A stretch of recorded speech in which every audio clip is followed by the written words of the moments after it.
warahmatullahi wabarakatuh. Saya Sofitri Alvinurita dari program studi bimbingan dan konseling Islam semester 6. Di sini saya akan melakukan praktek layanan penguasaan konten mengenai konsentrasi belajar. Selamat menyaksikan. Assalamualaikum warahmatullahi wabarakatuh. Jadi pada kesempatan kita kali ini kita akan membahas tentang meningkatkan konsentrasi belajar. Jadi ada yang tahu nggak konsentrasi itu apa? Jadi konsentrasi adalah pemusatan perhatian atau pikiran pada suatu hal. Nah, konsentrasi ini sama artinya dengan keadaan khusyuk seseorang atau sesuatu. Nah, kalau konsentrasi belajar itu adalah pemusatan daya pikiran dan perbuatan dalam suatu objek yang dipelajari. Nah, sekarang kita masuk ke hal-hal yang mempengaruhi konsentrasi. Yang pertama itu ada motivasi, kemudian ada keadaan fisik, psikis emosional, kemudian lingkungan sekitar.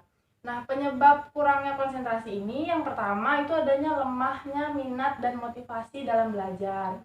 Terus yang kedua, perasaan gelisah, tertekan, marah, khawatir, kemudian takut, benci, dan dendam.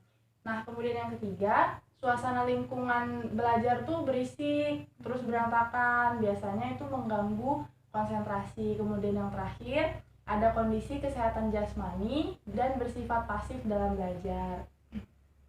Ini kalau mau dicatat boleh. Di sini ada cara-cara belajar yang baik. Nah, di sini Ananda bisa mencatat kalau mau mencatat supaya mudah untuk dipraktekkan nantinya.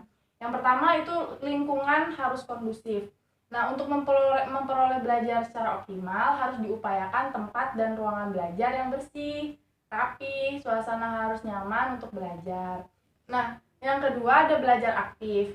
Nah, dalam belajar aktif kita tuh harus aktif dalam belajar dan mengungkapkan apa yang kita nggak tahu kepada guru. Buang rasa sungkan, rasa malu, rasa takut pada guru kalian. Nah, yang terakhir perlu menyegarkan pikiran.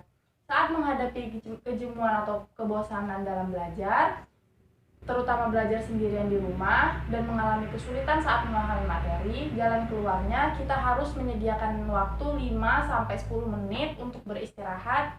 Dengan demikian kita dapat melanjutkan pelajaran yang tertunda tersebut dan kejenuhan pun akan hilang sejenak. Tapi istirahatnya tuh nggak boleh lama-lama karena nanti kalau udah terlalu lama jadi malas lagi buat belajar. Nah, sekarang konsentrasi itu juga ada manfaatnya loh.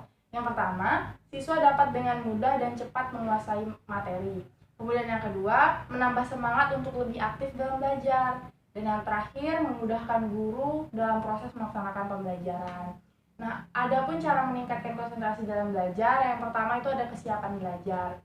Nah, sebelum melakukan aktivitas belajar, kita harus benar-benar dalam kondisi yang fresh untuk belajar. Jadi nggak kusut, nggak lesu. Kemudian yang kedua, kondisi fisik harus bebas dari gangguan penyakit seperti kurang gizi dan rasa lapar. Nah, mungkin itulah yang bisa saya sampaikan. Apabila ada yang kurang dipahami bisa ditanyakan. Kalau tidak kita cukupkan sampai di sini. Jika ada kesalahan saya mohon maaf. Semoga bisa dipraktekkan dan bisa meningkatkan konsentrasi belajar juga. Sekian, wassalamualaikum warahmatullahi wabarakatuh.